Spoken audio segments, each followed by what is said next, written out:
I always believed that family would protect you no matter what. That no matter how far we drifted apart over the years, blood would still mean something when it counted.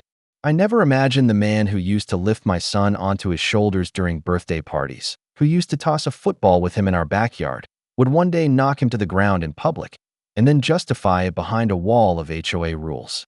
But that's exactly what happened. The person who hurt my son wasn't a stranger or a thug.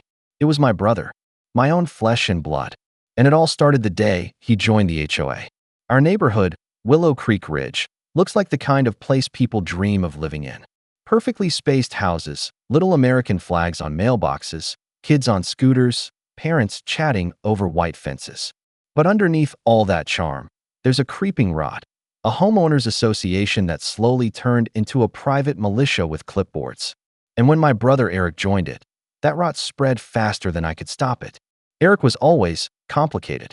We had a rocky past, like a lot of siblings do. We weren't best friends growing up, but we weren't enemies either. He had this thing about always needing control. In high school, he tried to run for class president just so he could enforce new cafeteria rules. He once refused to attend our mom's birthday because the restaurant didn't serve the kind of wine he liked. Petty stuff, sure, but it added up. We hadn't spoken much in the last few years.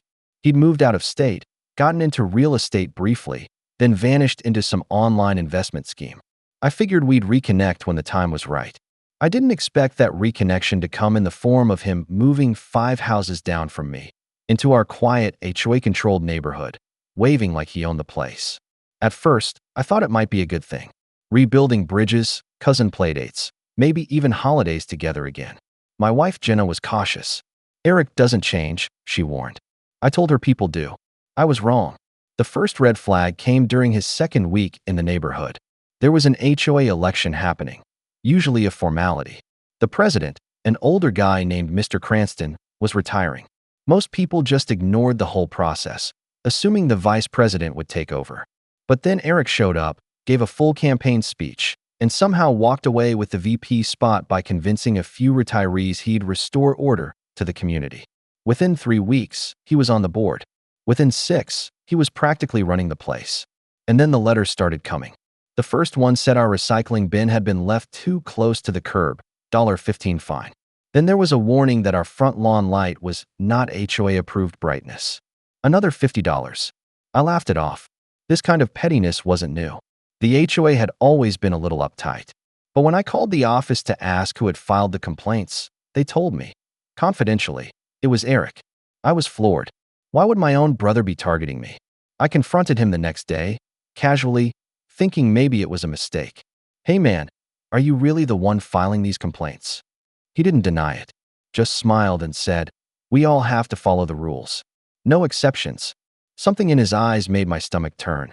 I told him to cut it out, that we were family, that this wasn't the way to reconnect. He told me I was being defensive, that I was acting like I was above the law. Then he turned and walked away. My 13-year-old son, Matthew, had always looked up to Eric. He called him Uncle E and used to wait by the window when Eric would visit, hoping to show him his latest Lego builds. But Eric started ignoring him, barely said hi. One afternoon, Matthew waved at him while riding his bike past his house, and Eric just looked away. Matthew noticed, and it hurt him. Then came the day everything snapped.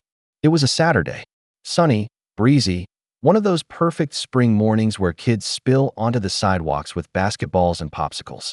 Matthew had gone out to meet a couple of his friends at the neighborhood park, just 5 blocks down.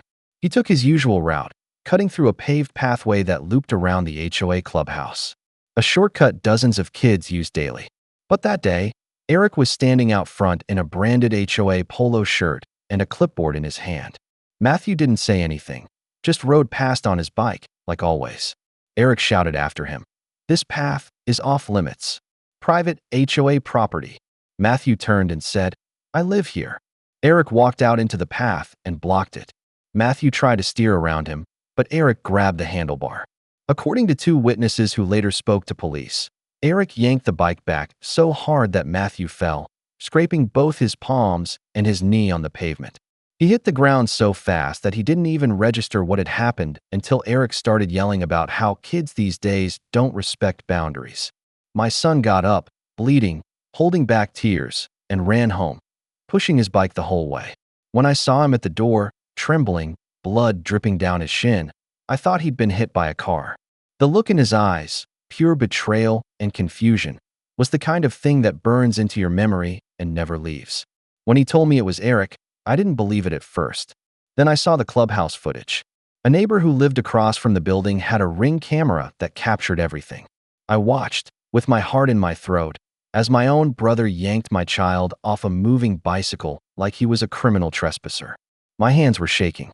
I wanted to punch something, scream, drive over to Eric's house, and drag him out by his smug little face. But I didn't. I called the police. They came, took our statements, reviewed the footage. They said it was assault. Plain and simple. And because Matthew is a minor, they said charges could be filed. But then came the twist. The HOA blocked the footage from being submitted by citing privacy violations. They claimed Eric was enforcing a newly passed HOA ordinance about clubhouse perimeter security. They said Matthew was non-compliant and evasive, and that Eric was acting in good faith to prevent unauthorized access. In other words, they were covering for him. I couldn't believe it. My brother had attacked my son.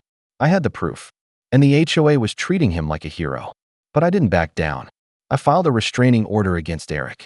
I contacted a local attorney and began preparing a civil suit.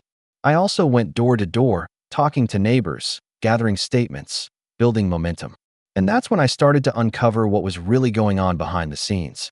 Eric had been pushing a motion through the HOA to privatize several community areas, sections of the park, walkways, the clubhouse, so that non-compliant residents could be banned or fined for usage. He had convinced the board that security threats were increasing and that the only solution was tighter surveillance and stronger enforcement. In reality, he was turning our neighborhood into a gated empire and himself into its petty dictator. Worse still, several residents had received threats from him. Letters about fence violations that didn't exist. Phone calls warning them not to associate with certain neighbors. It was a pattern, one I could now prove. The final blow came during an emergency HOA meeting. I wasn't invited, but I showed up anyway, with the video footage, signed statements from over a dozen neighbors, and the police report. The room went silent as I played the clip of Eric grabbing my son. I didn't raise my voice. I didn't shout. I just looked every board member in the eye and asked them, "Is this the leadership you want?" Eric stood in the back, arms crossed, expression blank. When the clip ended, he tried to speak, but no one listened. The HOA president resigned the next day. Eric was voted off the board by a majority vote. The restraining order was approved. And the lawsuit? It's still moving through the system. But Eric won't be living here when it finishes. His house sold last week. Matthew is healing. His knee still has a scar, but the emotional ones are the ones we work through together every day. He still asks why Uncle Eric would do that. I don't have a good answer. Because no HOA rule, no fake law, no clipboard policy justifies what he did. What my brother did.